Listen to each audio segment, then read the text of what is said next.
Huh.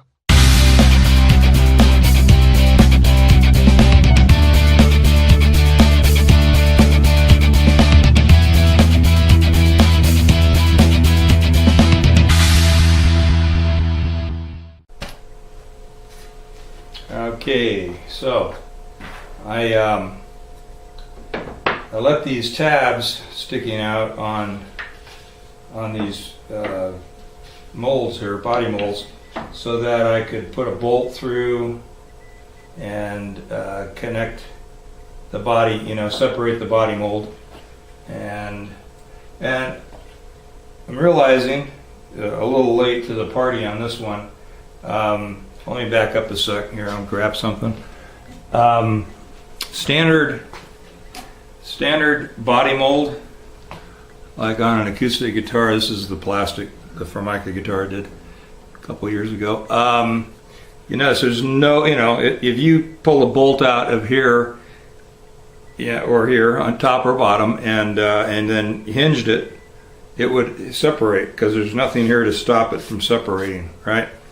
Au contraire, on the ES-335, because you got the little Mickey Mouse ears that pop up here,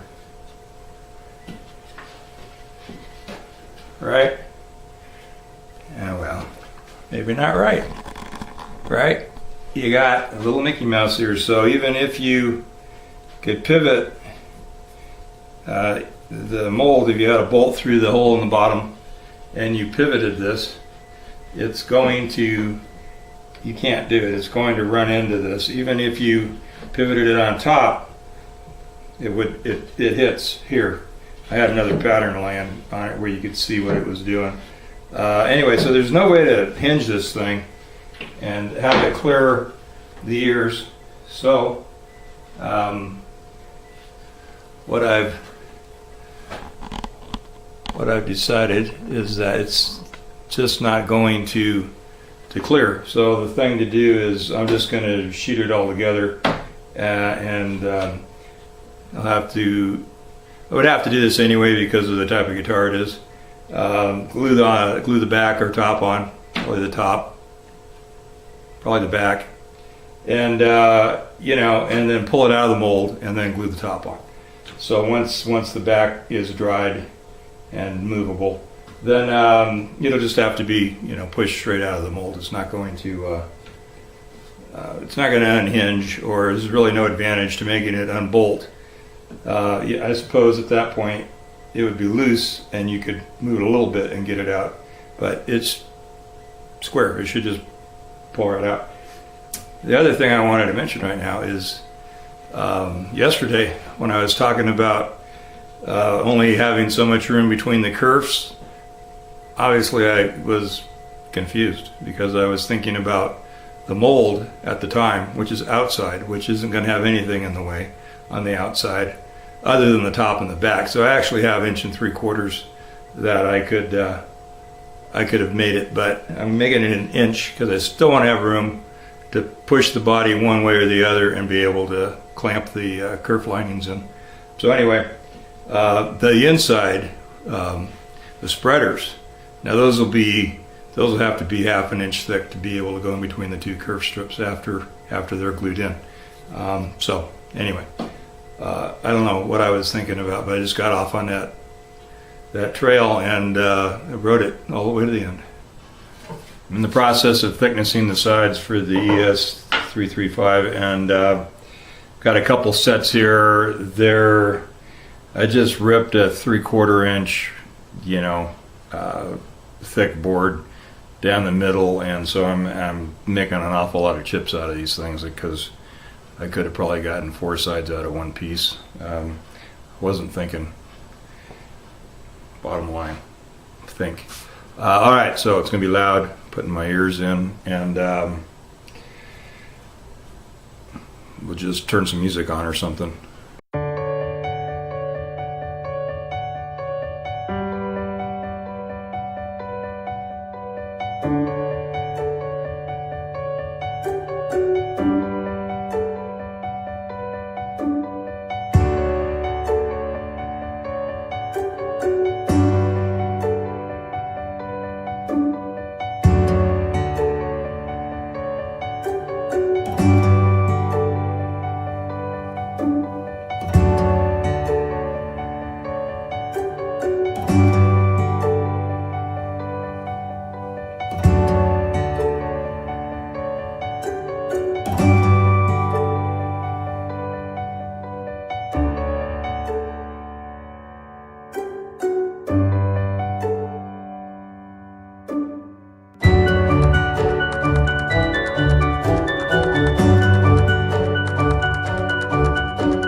So ES-335 topic discussion, what's happening? You're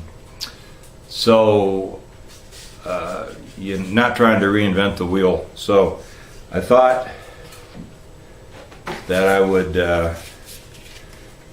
just not laminate the sides.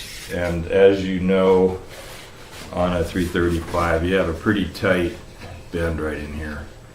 And so I got the appropriate sized pipe, heated it up, used lots of moisture, tried to bend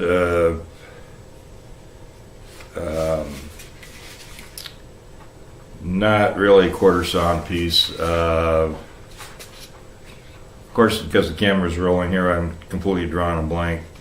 The angled grain. When I say slash, it's not flat grain, it's not quarter sawn, it's the one in between. Okay, it'll come to me as soon as I turn the camera off. So anyway, it broke, which is, this was a test more than anything else. And so, like I said, not to reinvent the wheel. I watched Jason Beam's build of, it's called Eric Clapton's 335. Or Eric Clapton's guitar build or something like that, Jason Beam. If you're interested in guitars at all, it's really worth the watch. So he did the same kind of sort of thing. He started out trying to just bend some pieces. I believe he was going to laminate his from the beginning, so he was bending even smaller pieces or thinner pieces, and it didn't work either. So what he ended up doing, and what I'm going to do, starting to do, is got this standard size. This is the correct size of the guitar, half the guitar. This is 3/16 shy of the guitar. Okay, as I will demonstrate here momentarily. See the white edge going around this thing? That's the thickness of the sides. So I've made 3 pieces for each side. I have extras. 1/16 of an inch thick, and I will be making a mold, an inside, right? Typically you think a guitar mold is going around the perimeter, but it's the inside, so it's going to be exactly this shape. And then the laminations will get steam boxed and clamped and bent around this form once I glue up the block necessary for that. And that's what I'm going to do. I'm going to glue 3 pieces of 1/2 inch MDF together. That gives me 1.5 inches thick. My sides are only 1.25 inches thick, so that's more than adequate. Jason had pins through his that he hooked rubber bands to hold everything in place. I may do something akin to that. I don't know that I'm going to do pins all the way through everything. I know I'm going to just put a clamp block here to suck that side bend, side laminations into there, and then I'll probably do a block right here in order to suck that way, right? Clamp that way, clamp that way. And the rest of it, I'm not sure. I may use pins out here to rubber band things down with, and or just string the thing all the way around. We'll see what happens. I know I don't want to be wrestling 3 laminations out of a hot box, without being prepared. So I'll definitely do some thinking, some engineering, and probably a little trial and error. But I don't want to destroy too many more pieces of lumber. Although I've only really mangled 1 so far, which is not huge, but. I don't want to keep doing that.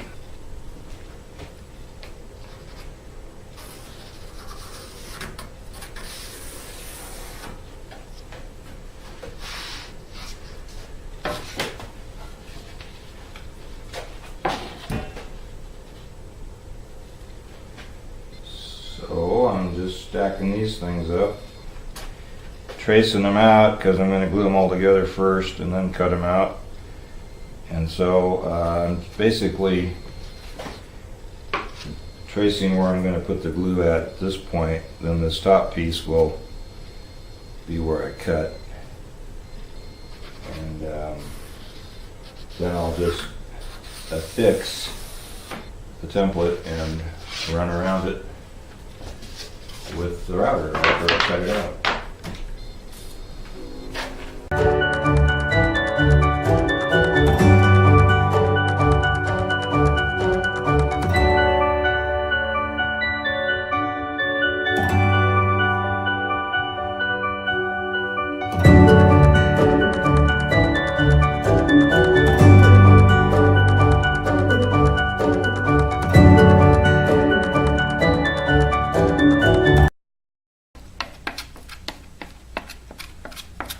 Clamps are in my way, but they're here so that once I get everything together I can just snug them and keep things lined up from the edge perspective,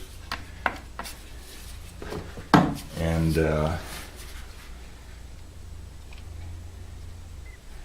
not have things sliding around. I know I've mentioned lots of times I don't like fighting with glue while it's sliding around, so I usually figure out a way to avoid that if at all possible. And so these clamps will help me avoid that.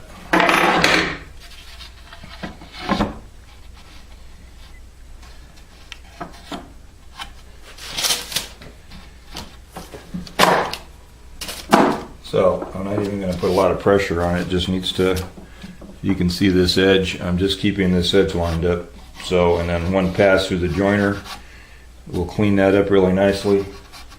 And then I can cut this out and router it. So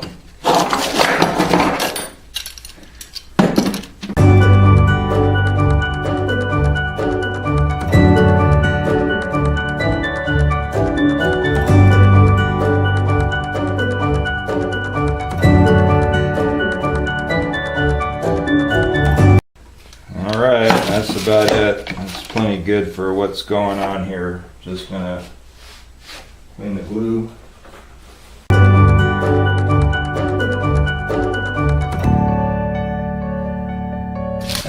All right, that's it. I am going to go to work. Come back later on and cut this thing out. Have a fun day, people.